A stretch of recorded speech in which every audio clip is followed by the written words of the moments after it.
Killie TV then, it is Carpool, Killie-oke, Sod. Stephen O'Donnell joins us in the monster truck. Sod, what do you think of the truck, first of all?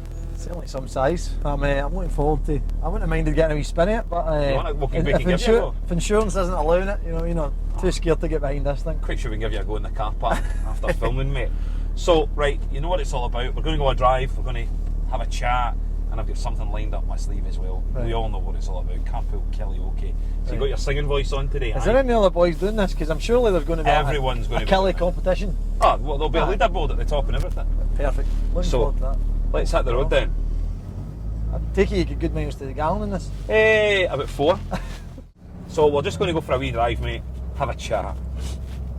So what I want you to know, this season has been probably phenomenal for Killie.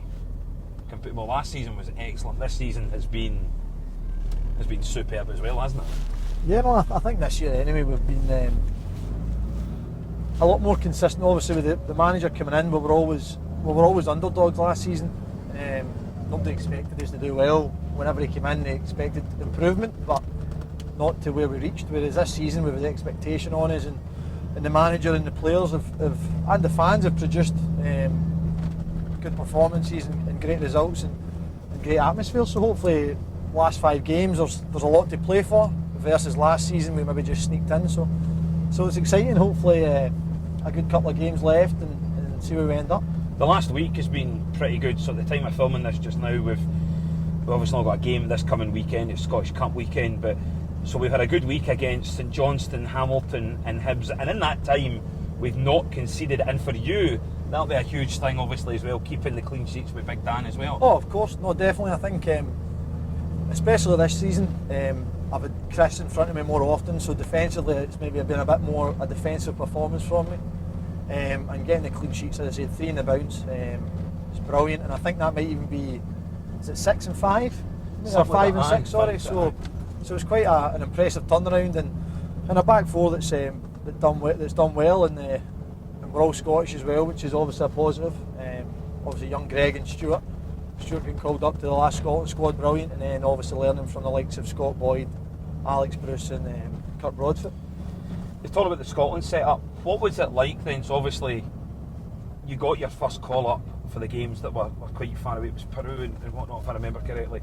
What was it like? You get the phone call from the Scotland gaffer to say that he wants you part of the setup. What goes through your mind when that happens? Well, to be honest, it wasn't the Scotland gaffer. It was the Scotland, it's like the player liaison, I think they'd call him. So he phoned me, and it was obviously just a kind of massive joy. I think I was a wee bit disappointed I wasn't in the original squad, because lots of people had said I would be in it, and the joke was that I was that bad against Hearts in the last game of the season that I'd played myself out it.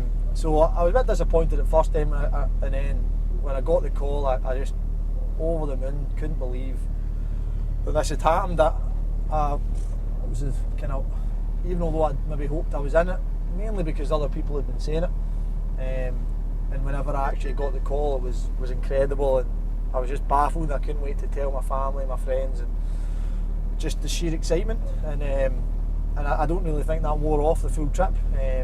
After the games, there was more reaction from the games, as I think you'd feel that it's just kind of your work.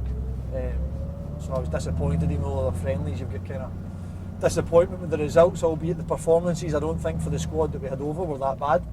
But it's certainly was one of the most amazing experiences I've ever had. Let's talk about as well, we've just had the Supporters Association have just had their Player of the Year event a couple of days before the filming of this. I thought we weren't going to talk about that because I wasn't up for anything, was I? Well, I was gutted. I did actually fill out 12 votes for you. Alan Power again this year though. Not as good as you, clearly. We're just saying that. I will say he's the second best player at Killie. Aye, alright, he's the second place. He's also one of the worst dressed, and he's got honking patter. But we spoke to you in the run-up to the Player of the Year, and it was nothing but compliments that you would give. Aye. I know it. Actually, I'm going to stop here as well, because we're just coming up by a Brownings. A Brownings? We're going to come by this in a minute. We're at Brownings shortstop. I can't have Stephen O'Donnell in my truck At least and fresh. not talk about Empire biscuits. So we have a quick Empire biscuit break, son. Well, You want is Empire the manager going to let me have one? Manager's not going to know. 100%. Well, for one then. Maybe Cameraman Chris will be having an Empire biscuit. Buying tea as well. Yeah, tea as well. Shall we nip in then, Sod? Let's go in. We'll jump in. We'll leave the engine running. However, does the staff know we're coming? I hope they know, because a big massive truck blocking the full drive. Exactly. I made Empire biscuits, but You made them on the telly? I'm pretty sure they're better than those Empire biscuits. They make the perfect Empire biscuit. So we're at home of probably Ayrshire's best Empire For a biscuit. start, I'm criticising the ones with the cherry. The cherry one. Because it needs to be a jelly. I think it should be a jelly top. Jelly top. Thank you very much. Is that the one with sugar? Brilliant. Thank you. So it shouldn't have a cherry I on think top. it should have a wee jelly top or something. Right. However, And different colours? the Easter ones are very impressive, and I think I'd struggle to have that sort of creativity. Is that is chocolate in the middle of that as well? It's not jam, it's chocolate. We're going to Cheers. compare this. Cheers, Nick. Cheers. Right. Alright, we'll get it valeted. Get one of the There's youth not players to enough. clean it. That's horrendous for you seeing youth players. Oh, I've seen him try to clean your boots. Not good. Thanks, I hope. Natural. I know.